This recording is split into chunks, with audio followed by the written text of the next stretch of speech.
नमस्कार मित्रों, स्वागत है आपका शिक्षा पारकम की वीडियो श्रृंखला में।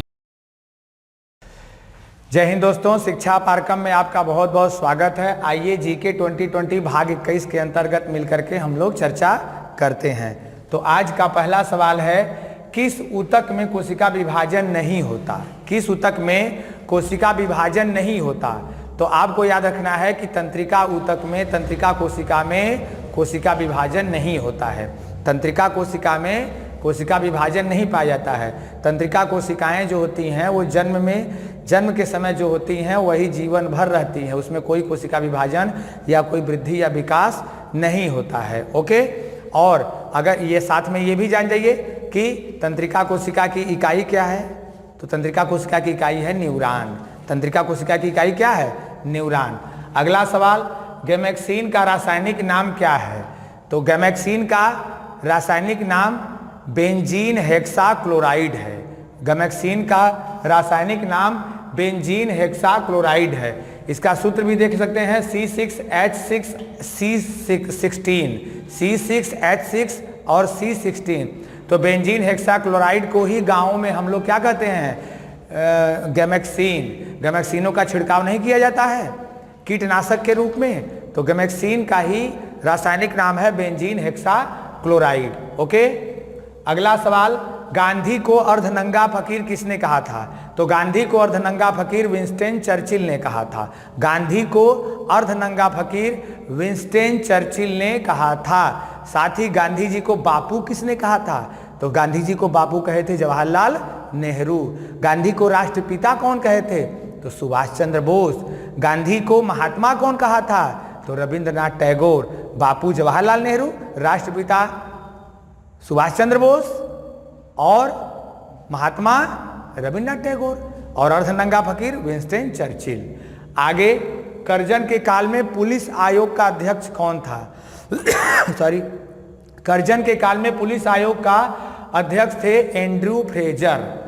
करजन के काल में ही बंगाल विभाजन हुआ सन 1905 में। करजन के काल में पुलिस आयोग के अध्यक्ष थे एंड्रयू फ्रेजर। साथ ही करजन के काल में सिंचाई आयोग के अध्यक्ष कौन थे?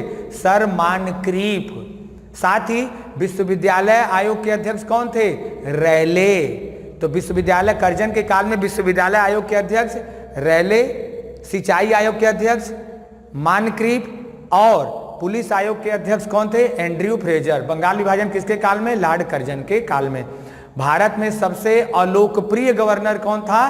तो अलोकप्रिय गवर्नर था लॉर्ड कर्जन। भारत में आधुनिक राष्ट्रीयता का अगर जनक कहा जाए, जिसने उत्प्रेरक का काम किया, आधुनिक राष्ट्रीयता के उदय में उत्प्रेरक का अगर काम किया किसी गवर्नर ने, तो वो किया था कौन? लॉर्ड कर्जन ने किया था। तो ये सब बातें याद रखना है आपको। अगला, क्रिप्स मिशन के आधिकारिक वार्ताकार कौन थे? तो क्रिप्स मिशन कब आया था? मार्च 1942 में। क्रिप्स मिशन कब आया? मार्च 1942। गांधी जी से क्या कहते? आउटडेटेड चेक, उत्तर दिनांकित चेक। तो क्रिप्स मिशन मार्च 1942 में आया। इसे गांधी जी ने क्या कहा था? गांधी जी ने कहा था आउटडेटेड चेक। तो क्रिप्स मिशन के आधिकारिक वार्ताकार थे जवाहरलाल नेहरू और अबुल कलाम आजाद। क्रिप्स मिशन के आधिकारिक वार्ताकार कौन थे? जवाहरलाल नेहरू और अबुल कलाम आजाद थे। अगला सवाल, साइमन कमीशन में कितने सदस्य थे? तो साइमन कमीशन में 7 सदस्य थे और सातों के सातों अंग्रेज थे। साइमन कमीशन किस लिए आया था? तो 1919 के मॉन्टेग्यू चेम्सफोर्ड सुधार अधिनियम की जांच करने, ओके, उसकी अच्छाइयों बुराइयों को परखने के लिए, जांच करने के लिए जो है साइमन कमीशन आया था। कब आया? तो फरवरी 1928 में। साइमन कमीशन फरवरी 1928 में आया। साथ ही 1919 के भारत शासन अधिनियम, 1919 के मॉन्टेग्यू चेम्सफोर्ड सुधार रिपोर्ट की जांच करने के लिए आया था। इसमें कितने सदस्य थे? तो 7 सदस्य थे। सर्वाधिक आर्द्र भूमि क्षेत्र कहाँ है? सर्वाधिक आर्द्र भूमि क्षेत्र गुजरात में है। और साथ ही सर्वाधिक रामसर साइट कहाँ है? तो सर्वाधिक रामसर साइट तमिलनाडु में है। सर्वाधिक आर्द्र भूमि क्षेत्र गुजरात, सर्वाधिक रामसर साइट तो तमिलनाडु। ओके, अगला, न्यूनतम शहरी जनसंख्या वाला केंद्र शासित प्रदेश। तो न्यूनतम शहरी जनसंख्या वाला केंद्र शासित प्रदेश है अंडमान निकोबार। न्यूनतम शहरी जनसंख्या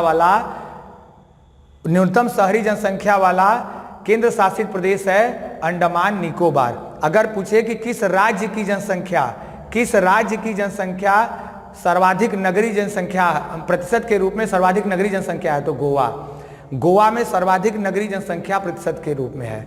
और केंद्र शासित प्रदेशों में न्यूनतम जो है शहरी जनसंख्या किस केंद्र शासित प्रदेश में है, तो वह है अंडमान निकोबार। अगला सवाल, शीर्ष ग्रामीण जनसंख्या प्रतिशत वाला राज्य सर्वाधिक प्रतिशत के रूप में सर्वाधिक किस राज्य में ग्रामीण जनसंख्या सर्वाधिक है, तो प्रतिशत के रूप में सर्वाधिक ग्रामीण जनसंख्या कहाँ है, हिमाचल प्रदेश में। कहाँ है, प्रतिशत के रूप में सर्वाधिक जो है ग्रामीण जनसंख्या हिमाचल प्रदेश में है। प्रतिशत के रूप में सर्वाधिक ग्रामीण जनसंख्या हिमाचल प्रदेश में है। डीप इकोलॉजी शब्द का प्रयोग किसने किया था, तो डीप इकोलॉजी शब्द का प्रयोग अर्नीज नेस ने किया था।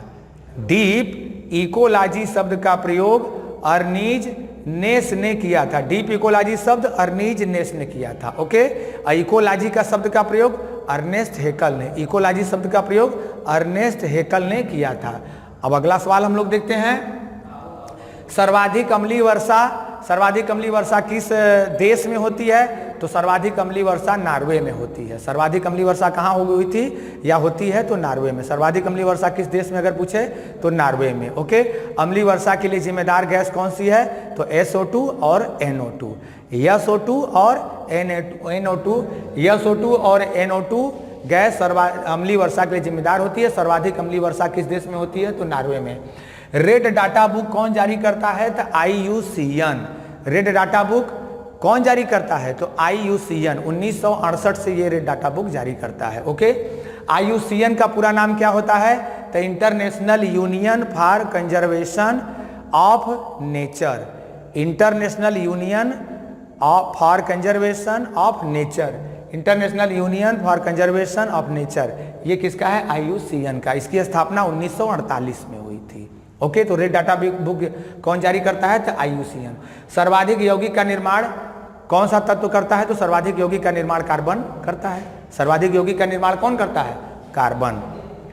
वित्तीय वर्ष कब से शुरू होता है, हमारा वित्तीय वर्ष कब से शुरू होता है, तो 1 अप्रैल से 31 मार्च तक। हमारे वित्तीय वर्ष कब से शुरू होता है, तो 1 अप्रैल से 31 मार्च का जो समय होता है, ये वित्तीय वर्ष शुरू होता है। तो वित्तीय, जैसे हम लोग नया साल मनाते हैं कब से, 1 जनवरी, और साल का अंतिम दिन कौन होता है, 31 दिसंबर। उसी तरह से जो सरकार का वित्तीय वर्ष होता है वह 1 अप्रैल से शुरू होता है और 31 मार्च तक चलता है। Okay, Detroit of India, Detroit शहर अपने कहाँ है, तो अमेरिका में है।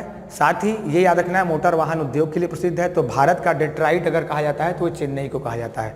भारत का डेट्राइट किसे कहते हैं, चेन्नई को कहते हैं। ओके, विश्व का सबसे बड़ा सागर कौन सा है, तो विश्व का सबसे बड़ा सागर है दक्षिणी चीन सागर। विश्व का सबसे बड़ा सागर कौन सा है, तो दक्षिणी चीन सागर। विश्व का सबसे बड़ा सागर दक्षिणी चीन सागर है। 5 महासागरों के बाद यह 6ठा सबसे बड़ा जल क्षेत्र है। कौन, दक्षिणी चीन सागर। तो विश्व का सबसे बड़ा सागर, महासागर की बात नहीं कर रहे हैं, सागर की बात। तो विश्व का सबसे बड़ा सागर दक्षिणी चीन सागर। बोधिसत्व का विचार किस धर्म में है, तो बोधिसत्व का विचार बौद्ध धर्म में है। और बौद्ध धर्म की किस शाखा में पूछे, तो महायान शाखा।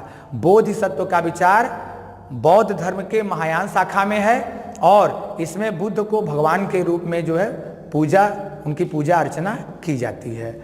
अगला, ऊपरी जबड़ा हिलाने वाला पक्षी कौन सा होता है, तो कबूतर। कबूतर एक ऐसा पक्षी है जो अपना ऊपरी जबड़ा भी हिला सकता है। संस्था या संघ बनाने का अधिकार कैसा अधिकार है, तो ये स्वतंत्रता के अधिकार में आता है, स्वतंत्रता के मूल अधिकार में आता है। संस्था एवं संघ बनाने का अधिकार स्वतंत्रता का मूल अधिकार है। और अनुच्छेद कौन सा है, तो 19(3) में 19(3) में संस्था एवं संघ बनाने का अधिकार है। यह एक मूल अधिकार है। और कौन सा मूल अधिकार, तो स्वतंत्रता का मूल अधिकार। 6ठी अनुसूची में किन किन राज्यों का नाम दिया गया है, तो 4 राज्यों का नाम है, असम, त्रिपुरा, मेघालय, मिजोरम। असम, त्रिपुरा, मेघालय, मिजोरम। तो 6ठी अनुसूची में 4 राज्य हैं, असम, त्रिपुरा, मेघालय, मिजोरम। तो मित्रों, ये GK 20 भाग 21 था। मैं उम्मीद करता हूं कि आपको ये सारी बातें याद हो गई होंगी। आप इसका स्क्रीनशॉट ले लीजिए। वीडियो देखने के लिए आपका बहुत बहुत धन्यवाद। नमस्कार मित्रों, आप इस वीडियो को अधिक से अधिक लाइक और शेयर करें, अपनी राय कमेंट करके बताएं। इस तरह की और जानकारी के लिए हमारे टेलीग्राम व यूट्यूब चैनल शिक्षा फाल्कन को सब्सक्राइब करें, साथ ही बेल आइकन दबाएं जिससे हमारी वीडियो की नोटिफिकेशन आपको सबसे पहले मिले। धन्यवाद।